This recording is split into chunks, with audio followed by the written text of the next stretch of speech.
नमस्कार, बहुत बहुत स्वागत है आपका टोटल हेल्थ के एक और विशेष एपिसोड में। मैं हूं निखिल सिंह और टोटल हेल्थ में हम बात करते हैं आपके संपूर्ण स्वास्थ्य की। आपको तमाम रोगों, उनके उपचार और चिकित्सा से जुड़ी हुई जानकारी देते हैं, आपको जागरूक करते हैं। तो आज हम बात करेंगे एक ऐसे रोग की जो आनुवांशिक है और जिसे लेकर जागरूकता की बेहद जरूरत है। बात होगी सिकल सेल डिजीज की। ये दरअसल लाल रक्त कोशिकाओं या आरबीसीज हैं, जो रेड ब्लड सेल्स हैं, उनको प्रभावित करने वाला एक वंशानुगत विकारों का एक समूह है जो रेड ब्लड सेल्स के आकार को प्रभावित करता है। ये जो आरबीसीज हैं आमतौर पर गोल और लचीली होती हैं और ये जो रक्त वाहिकाएं हैं उनके माध्यम से जो आसानी से आगे बढ़ती हैं। लेकिन इस रोग में कुछ रेड ब्लड कोशिकाएं जो हैं वो दराती या अर्धचंद्राकार आकार की हो जाती है। जैसे गेहूं काटने का जो हंसिया होता है उसके आकार की हो जाती है। तो हंसिये या दराती को इंग्लिश में सिकल बोला जाता है। तो उसी आधार पर इस बीमारी का नाम रखा गया है। और सिकल कोशिकाएं कठोर और चिपचिपी भी हो जाती हैं और ये रक्त प्रवाह को धीमा या अवरुद्ध भी कर सकती हैं। तो इस बीमारी को इस तरह से भी आप समझ सकते हैं। तो इस असामान्य दराती के आकार की कोशिकाओं के कारण ही इस बीमारी का नाम सिकल सेल रोग पड़ा है। तो क्यों और कैसे होता है ये रोग, क्या है इसके लक्षण, इसका उपचार और प्रबंधन क्या है, इस रोग को लेकर के जागरूकता क्यों जरूरी है, हम क्यों बार बार कह रहे हैं कि इसको लेकर आपको जानकारी होनी चाहिए। तो इन सब विषयों पर बात करेंगे अपने विशेषज्ञ मेहमानों से और उनसे आपका हम परिचय भी कराते हैं। हमारे साथ स्टूडियो में मौजूद हैं दो खास मेहमान इस विषय पर बातचीत करने के लिए। हमारे साथ डॉक्टर वंदना पुरी जो हेमाटोपैथोलॉजी एक्सपर्ट हैं, मौजूद है हमारे साथ। प्रोफेसर डिपार्टमेंट ऑफ पैथोलॉजी हैं Lady Hardinge Medical College New Delhi से। डॉक्टर वंदना, बहुत स्वागत है आपका।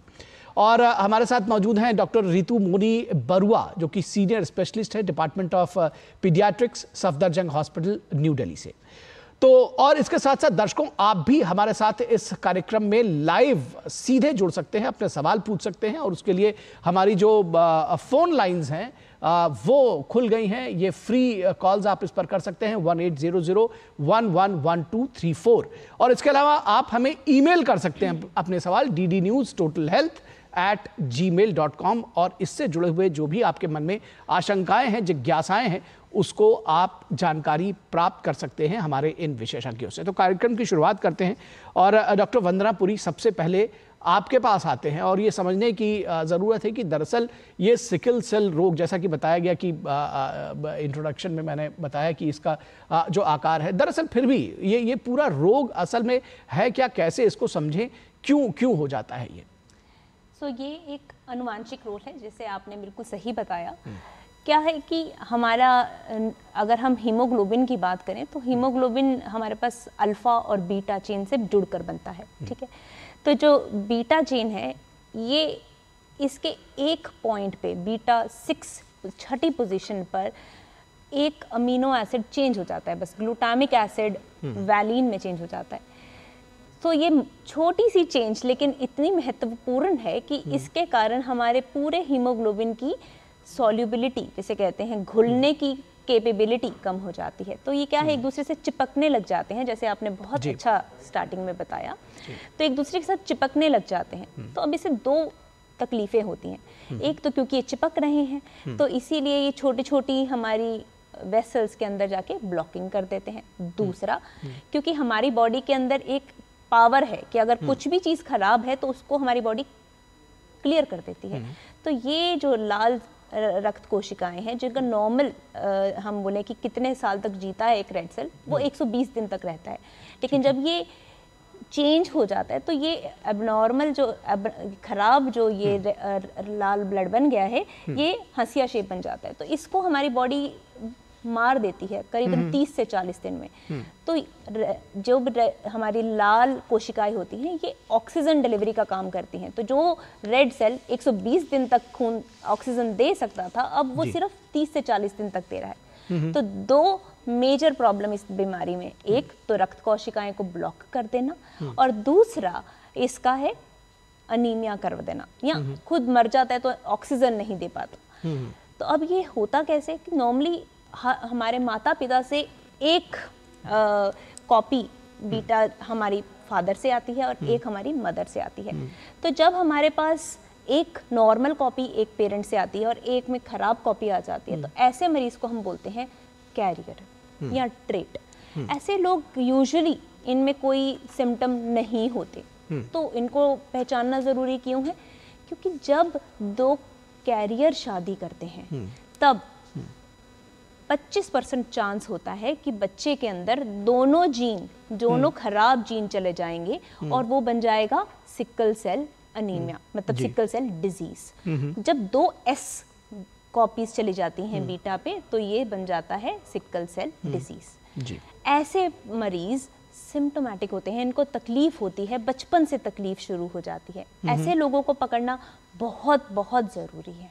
जी, तो इनके सिम्टम्स की भी बात करें डॉक्टर वंदना, आपसे ही चाहेंगे अगर इनके सिम्टम्स के भी बारे में, क्योंकि आपने कहा कि सिम्टम्स पकड़ना बेहद ज़रूरी है, तो कैसे ये पता करें कि जो न्यूली बॉर्न बेबी है वो उसमें ये इस तरह के सिम्टम्स हैं, या जो लोग हैं वो कैसे, क्योंकि मुझे लगता है कि जैसा कि आपने बताया कि वंशानुगत है, तो बचपन में ही पता चल जाता होगा इस विषय में, या कब पता चलता है, यही बेहतर आप बताएंगी डॉक्टर ऋतु मोनी। देखिए, जब न्यूबॉर्न बेबी जन्म होती है उसके बाद ही आजकल है स्क्रीनिंग की, न्यूबॉर्न स्क्रीनिंग एक टेस्ट होती है, उसमें ड्राई ब्लड स्पॉट लिया जाता है, जिससे हमको पता चलता है, उससे टेस्ट से पता चलता है बच्चे का कोई हीमोग्लोबिनोपैथी है कि नहीं, ये वाला सिकल सेल डिजीज है कि नहीं, पता चल जाती है। लेकिन कन्फर्मेटरी टेस्ट के लिए हम 6 महीना के बाद ही करते हैं, तब तक लेकिन हम प्रिकॉशंस ले सकते हैं।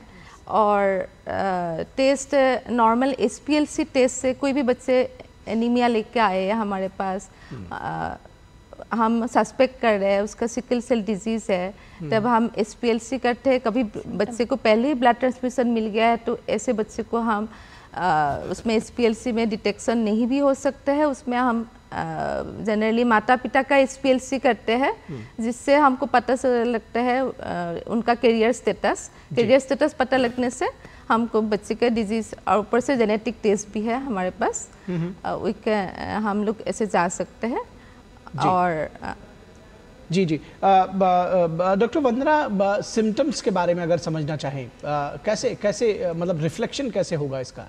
बिल्कुल, तो अगर इसको जानने से पहले हमें ये पता होना चाहिए कि जब से ही हमारे पास बच्चा जब प्रेजेंट करता है तो हमारे पास यहाँ तो वो जब पहली बार वो आ रहा है तो वो यहाँ तो क्राइसिस के साथ, सिम्टम के साथ आ सकते हैं। क्राइसिस से नहीं बात करते, शुरू से बात करते हैं। हाँ। जैसे उसको हाथों और पैरों में सूजन हो सकती है, दर्द हो सकती है, बार बार इन्फेक्शन होना, या सडन स्ट्रोक हो जाना, या ग्रोथ नॉर्मल तरीके से ग्रोथ ना हो पाना, पीलिया हो जाना, गॉल ब्लैडर में छोटे उम्र में ही पथरी हो जाना, ये सब कुछ ऐसे सिम्टम है, या पैरों में अल्सर हो जाना, ये कुछ ऐसे सिम्टम है जो एकदम से आपको एक तरफ खींच जाना चाहिए कि कुछ ना कुछ गड़बड़ ज़रूर है। स्पेशली अगर आप जानते हैं कि आप उस बेल्ट, जो हम बाद में बात करेंगे अभी, उस बेल्ट में है, और स्पेशली उस टाइम पे बार बार इन्फेक्शन होना, या स्ट्रोक हो जाना, या लेग में अल्सर हो जाना, इतनी ग्रोथ ना होना, सूजन हो जाना, हाथ पैर में दर्द होना, उंगलियों में बहुत ज़्यादा, छाती, सांस ना ले पाना, ये सब ऐसे सिम्टम हैं, या पथरी हो जाना। तो एकदम से अगर ऐसे सिम्टम्स आने लग जाते हैं तो एकदम से जाना चाहिए अस्पताल में चेक करवाने के लिए कि हमारे बच्चे को कुछ प्रॉब्लम तो नहीं है। और स्पेशली स्कूल ग्रोइंग बच्चे, स्पेशली कंसंट्रेशन ना कर पाना, ये सब कुछ ऐसे सिम्टम्स हैं जिसके आपका एकदम माता पिता को एकदम अलर्ट हो जाना चाहिए कि हाँ, मुझे अस्पताल जाना है और एक बार टेस्ट कराना है। जी डॉक्टर ऋतु बोनी, जिस तरह से बताया कि इतने सारी जगहों को ये इफेक्ट कर सकता है, चूँकि ब्लड से जुड़ी हुई ये बीमारी है, तो क्या कॉम्प्लिकेशंस हो सकते हैं? क्या बहुत सारे वाइटल ऑर्गन्स को भी ये इफेक्ट कर सकता है? काफ़ी सारे वाइटल ऑर्गन को अफेक्ट कर सकते हैं, जैसे डॉक्टर वंदना ने बताया है। पहले एनीमिया है, एनीमिया के कारण तो आपको पता ही है, बच्चे थोड़ा सा वीक रहेंगे, बार बार इन्फेक्शन हो सकते हैं। उसके बाद जैसे भी सिस्ट इन्फेक्शन मोस्ट कॉमन है, फिर आपका लीवर में प्रॉब्लम हो सकते हैं, किडनी में भी प्रॉब्लम हो सकते हैं, बीपी बढ़ सकते हैं किडनी के कारण, उसके बाद स्ट्रोक हो सकते हैं, उसके बाद आपका लेग अल्सर जैसे मैडम ने बताया है। हर ऑर्गन को, इनफैक्ट हार्ट को भी अफेक्ट करते हैं, हार्ट को भी अफेक्ट करते हैं। एवरी ऑर्गन को ये अफेक्ट करते हैं, हम लोग समय पर ट्रीटमेंट नहीं करेंगे तो स्पेशली हमको बच्चे को देखना है जब भी बुखार लेके आते हैं, बुखार के साथ तुरंत ही हम सक्रिय हो जाना चाहिए। पेरेंट्स को हमको एजुकेशन देना चाहिए बुखार के टाइम में और पेन क्राइसिस के टाइम में। हाइड्रेशन ठीक रहना चाहिए, हाइड्रेशन ठीक रहेंगे तो जहाँ पे भी कोई ब्लॉकेज हो तो ब्लॉकेज खोलने का उम्मीद है और जल्दी पेन भी ठीक हो जाएंगे। ऊपर से क्या होती है, ऑक्सीजन भी ज़रूरत पड़ सकते हैं, इसलिए तुरंत आसपास कोई भी हॉस्पिटल फैसिलिटी है उसमें ले जाना चाहिए, डॉक्टर की परामर्श लेना चाहिए जी। बुखार होने से पैरासीटामोल देना चाहिए और पेन बहुत ज़्यादा होगा तो पेन का ये रिलीफ नहीं होगा तो पैरासीटामोल से ऊपर भी जा सकते हैं, जैसे ओपियोइड वाला, मॉर्फिन वाला डॉक्टर डिसाइड करते हैं। उसमें एंटीबायोटिक की खास ज़रूरत है बिकॉज बार बार इसको इन्फेक्शन होने का खतरा रहता है, हॉस्पिटलाइज होती है बच्चे। पेरेंट्स को इतनी प्रॉब्लम होती है, उनका डेली वर्क्स अफेक्ट हो जाती है। जब बच्चे एडोलेसेंट में पहुंचते हैं उनको फिर साइकोलॉजिकल डिप्रेशन वगैरह हो सकते हैं, साइकोलॉजिकल इफेक्ट, बिकॉज जैसे ये क्रॉनिक बीमारी है, क्रॉनिक बीमारी का जो भी बच्चे के ऊपर असर पड़ता है ग्रोथ में, स्कूल में एब्सेंट रहते हैं, फिर उनका पढ़ाई में भी थोड़ा सा बाकी बच्चों से पीछे रह जाते हैं, फिर पेरेंट्स का खर्चा वगैरह, इकोनॉमिक क्राइसिस पड़ते हैं, काफ़ी सारे उसमें पूरा सोसाइटी में देखा गया है। ये बच्चे जाके आगे जाके बड़े होंगे, पूरी उसमें सोसाइटी में भी इफेक्ट पड़ते हैं क्योंकि आज का बच्चे भविष्य कल जाके ये लोग देश का धरनी है ना। जी जी जी, एक बात मैं चाहूँगा डॉक्टर रितु मोनी कि आप कंटिन्यू करें, ये बताना क्योंकि बच्चे का विकास जो उसका ग्रोथ है, डेवलपमेंट, वो किस तरह से प्रभावित होता है और उसको कैसे दूर कर सकते हैं, यानी कि इन कमियों को कैसे दूर कर सकते हैं, कैसे सुनिश्चित कर सकते हैं कि उसका ग्रोथ जो है वो ढंग से हो, उसका बच्चा ढंग से विकसित हो।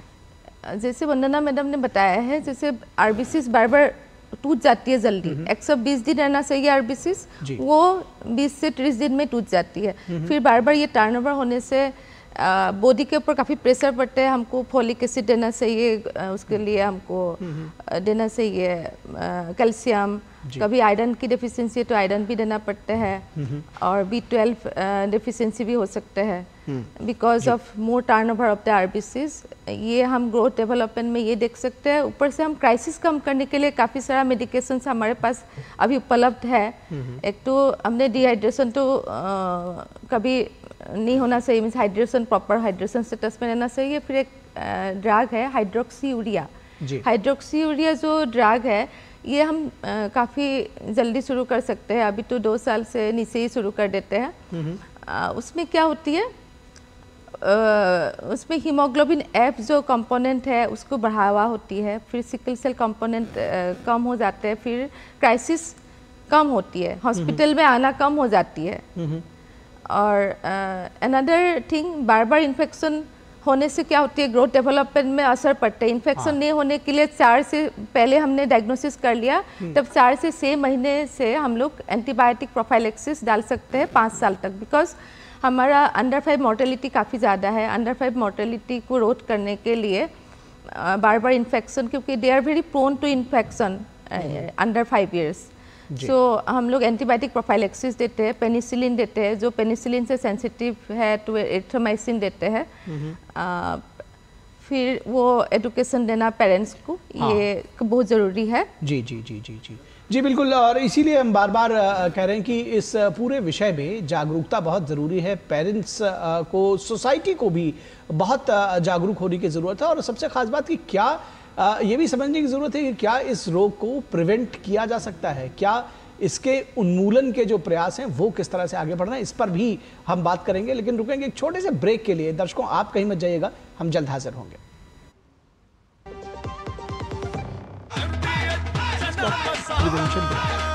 अब छोलिया हो या लोबिया, सफेद चने या काले चने, सब कुछ मजेदार बने।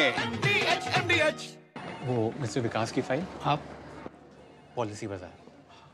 मैम, आपका हेल्थ इंश्योरेंस क्लेम अप्रूव हो गया है। अब आप सर को घर ले जा सकती हैं। क्लेम के टाइम पे हमेशा आपकी हेल्प को तैयार। पॉलिसी बाजार, 1 करोड़ का हेल्थ इंश्योरेंस सिर्फ 390 रुपए महीने से शुरू। शुक्ला बता रहा था आपके बाबूजी ने जायदाद का कुछ हिस्सा नौकर के नाम कर दिया। अब नौकर हर काम अपना घर समझ के करेगा। समर कूल, जो हर दिल करे कबूल। Curiosity can take you to some out of the world places. Took me to the moon today. Curious about this place?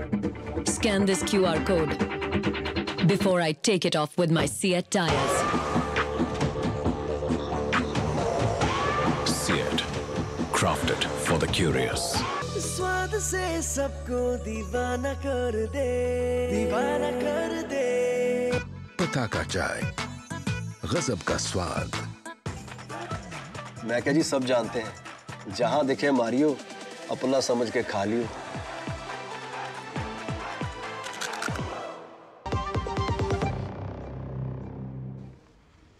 स्वागत है आपका ब्रेक के बाद, और हम आज चर्चा कर रहे हैं सिकल सेल रोग के बारे में। और इस पर बातचीत करने के लिए हमारे साथ ख़ास मेहमान मौजूद हैं। उनसे हम आपका परिचय एक बार फिर से करा दें। हमारे साथ डॉक्टर वंदना सूरी जुड़ी हुई हैं, जो कि डॉक्टर वंदना पुरी जुड़ी हुई हैं, जो कि हिमेटोपैथोलॉजी एक्सपर्ट हैं, प्रोफेसर हैं department of pathology, Lady Hardinge Medical College से।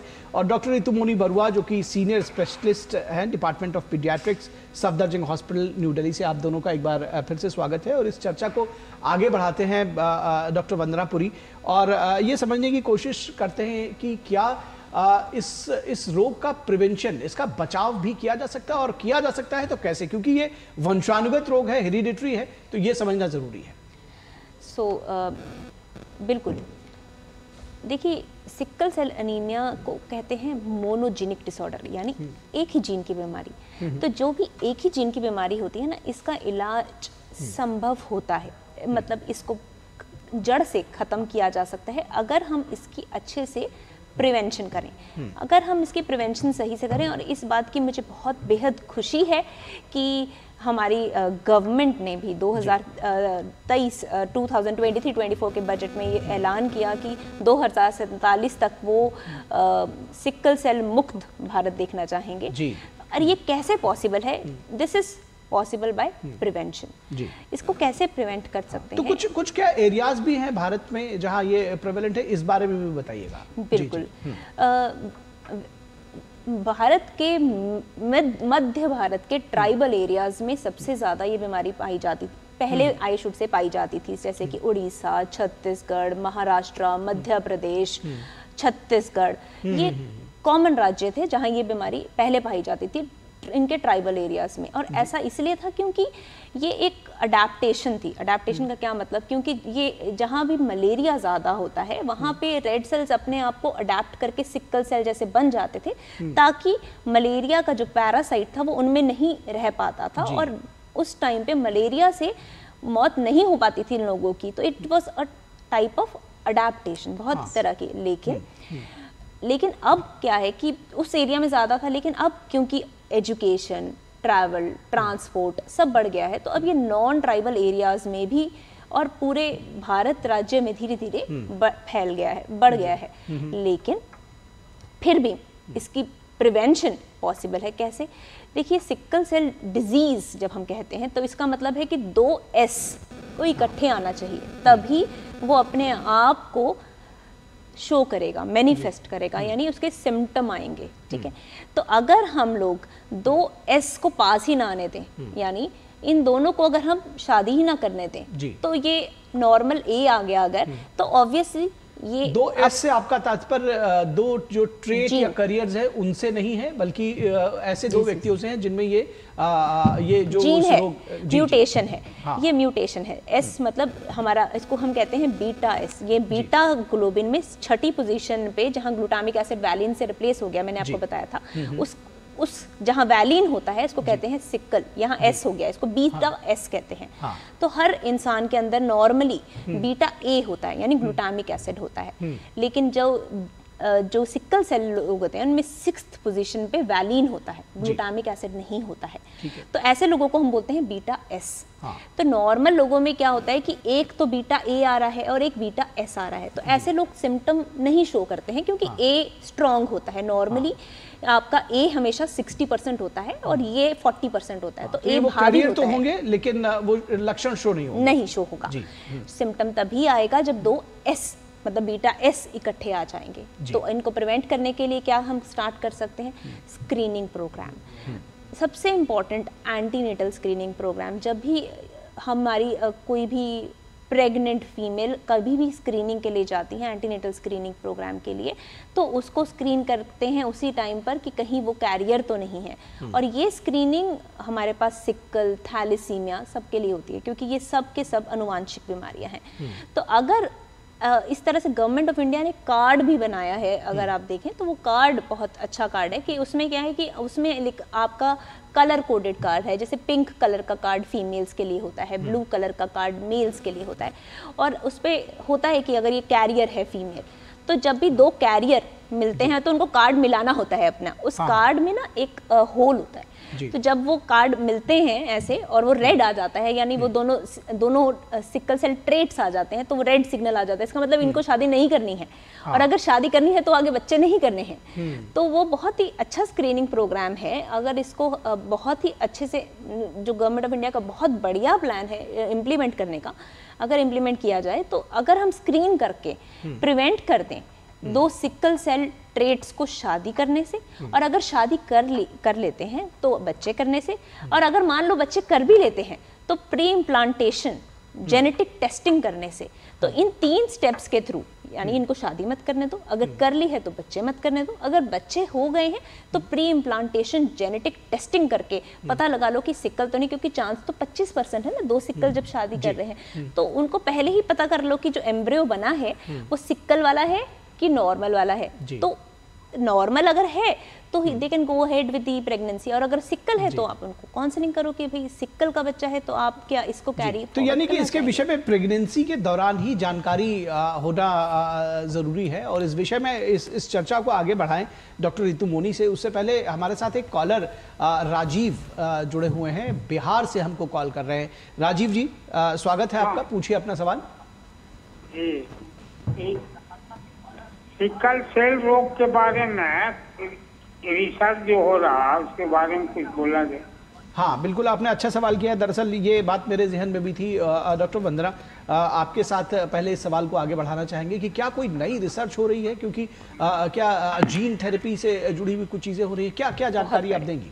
ये बहुत ही बढ़िया सवाल है आपका। सो सिकल सेल, क्योंकि मैंने अभी बताया ये एक मोनोजेनिक डिसऑर्डर है, मोनोजेनिक डिसऑर्डर को ठीक करना पॉसिबल है। तो इसके लिए हमारे पास जीन थेरेपी एक रीसेंट ट्रायल्स में चल रही है। जीन थेरेपी में क्या होता है कि आपका देखिए एक ही पोजीशन प्रॉब्लम है ना, तो आप क्या कर सकते हैं, हमारे पास तरह तरह के इस तरह की मोडालिटीज़ हैं जो कि जिसे कहते हैं CRISPR-Cas9, ठीक है, ये जीन एडिटिंग टूल है। तो ये टूल क्या करता है, ये खराब वाले जीन को जाके काट देता है और एक वायरस के थ्रू हम नॉर्मल जीन अंदर डाल देते हैं, तो वो खराब जीन कट जाता है और नॉर्मल जीन उस जगह पे लग जाता है।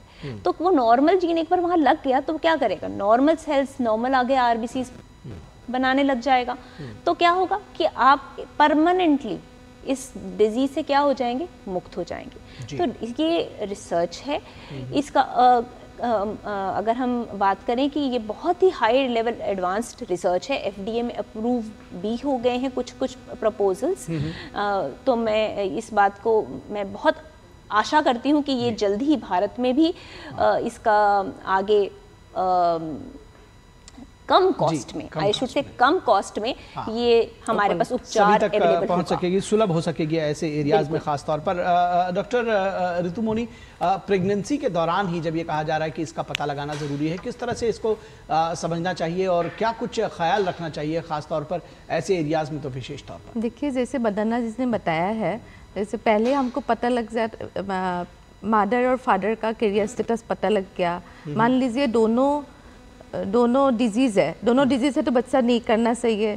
मान लीजिए एक डिजीज़ है, एक नॉर्मल है, तब क्या होगा, सब कुछ कैरियर होगा, वो लोग आगे बढ़ सकती है। लेकिन 2 कैरियर होगा तो 25% चांसेस है उनका जो फिटस है, उनका जो बच्चा है, फिर डिजीज़ हो सकता है। उसमें हम क्या कर सकते हैं, उसमें एक विदिन 3 months ऑफ प्रेगनेंसी एक फीटल मेडिसिन डिपार्टमेंट है, ये लोग एमनियोसिंथेसिस करते हैं, वहाँ से उससे ब्लड निकाल के, फिटस से ब्लड निकाल के वो जांच करते हैं, जेनेटिक टेस्ट करते हैं, उससे पता लग जाती है जी। उससे पता लग जाती है उसमें डिजीज़ है कि नहीं। डिजीज़ है तो एबॉर्शन कर सकते हैं और 20 वीक्स तक, मीन्स बढ़ गया, मान लीजिए 12 वीक हो गया, 3 months हो गया, उसके बाद भी करवाना है। एक एमनियोसिंथेसिस नाम से और दूसरा टेस्ट है। और अनदर थिंग, जो IVF से बच्चा होती है उसको पहले से सिलेक्ट करना होती है, सिलेक्ट होती है डोज नॉट कैरियर जैसे नहीं हो, है ना, वो तो कैरियर हो IVF can be a सकते good option, IVF is a good option. जी, उसमें सिलेक्ट कर सकते हैं, वो उसको बोलते हैं PGD ऑप्शन होती है। ठीक है, ठीक बात है, प्री-जेस्टेशनल डायग्नोसिस।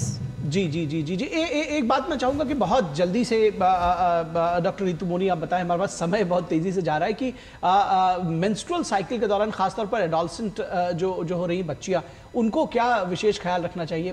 क्या कोई दवा वगैरह भी है? कैसे इसको देखेंगे? बेसिकली इनको फॉलिक एसिड रेगुलर लेना चाहिए और रक्तहीनता नहीं भोगना चाहिए। मीन्स उनका हीमोग्लोबिन लेवल कम से कम 8 हो और खान पीन में संतुलित खाना खाए, सो दैट पूरा पोषक खाने से उनका ठीक रहे, पोषक तत्व ठीक रहे। और साथ में other nutrients like vitamin B12 और कैल्शियम, ये सब का भी ध्यान रखना चाहिए। जी डॉक्टर वंदना, चलते चलते मैं चाहूँगा एक सेंटेंस में अगर आप कोई अपना मैसेज देना चाहें। बिल्कुल, ये डिजीज़ प्रिवेंटेबल है।